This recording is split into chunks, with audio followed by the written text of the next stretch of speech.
أعوذ بالله من الشيطان الرجيم. بسم الله الرحمن الرحيم.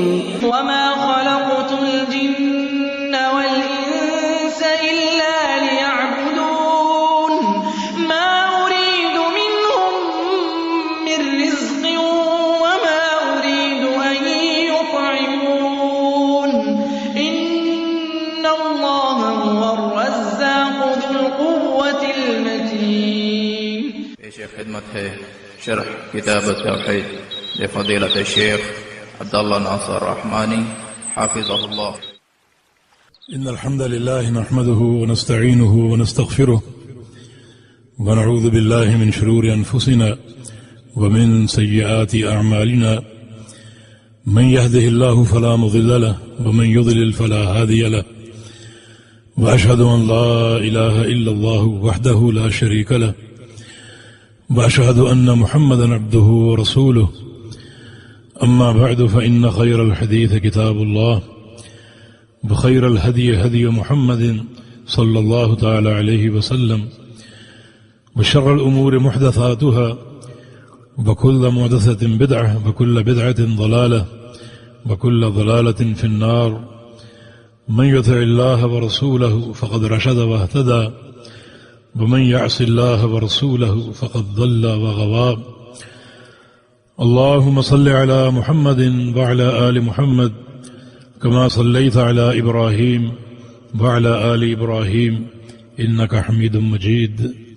اللهم بارك على محمد وعلى آل محمد كما باركت على إبراهيم وعلى آل إبراهيم إنك حميد مجيد. سبحانك لا علم لنا إلا ما علمتنا إنك أنت العليم الحكيم. رب اشرح لي صدري ويسر لي أمري واحلل عقدة من لساني يفقهوا قولي. جی یہ تیسرا باب ہے جو آج ہم پڑھ رہے ہیں، اور یہ توحید کی دوسری برہان ہے. توحید کی دوسری برہان. یہاں ذکر ہے ملائکہ کا، ملائکہ کے خوف کا. ملائکہ کے دل میں کیا ہیبت، کتنا ان میں عجز، کتنا ان میں انکساری، کتنا ان میں خوف. حالانکہ ملائکہ مخلوقات میں سب سے قوی الجثہ اور سب سے قوی مخلوق ہے، عظیم مخلوق ہے اور کثیر تعداد کی مخلوق ہے.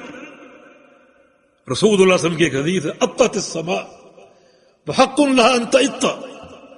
ساتوں آسمان حالانکہ بڑے شدید ہیں مگر ان میں چرچراہٹ ہے. آسمانوں میں چرچراہٹ ہے. جیسے اب چارپائی پر بیٹھے تو آپ کے بوجھ سے، چارپائی سے ایک آواز آتی ہے چرچراہٹ کی، یہ آپ کے وزن اور بوجھ کی آواز. ساتوں آسمانوں میں چرچراہٹ مسلسل گونجتی ہے، آواز سنائی دیتی ہے. یہ فرشتوں کا وزن اور فرشتوں کا بوجھ. فرمایا کہ ما فی السماوات السبع موضع اربعۃ اصابع الا وملک قائم وملک راکع وملک ساجد واضعا جبهته للہ. ساتوں آسمانوں میں ایک 4 انگلی کے برابر خالی جگہ نہیں ہے. کہیں فرشتہ کھڑا ہے اور کہیں رکوع میں ہے اور کہیں سجدے میں. ساتوں آسمانوں میں 4 انگلی کے برابر خالی جگہ نہیں ہے. جو فرشتہ قیام میں ہے وہ کب سے قیام میں ہے؟ جب سے پیدا ہوئے. اور کب تک رہے گا؟ جب تک قیامت قائم نہ ہو.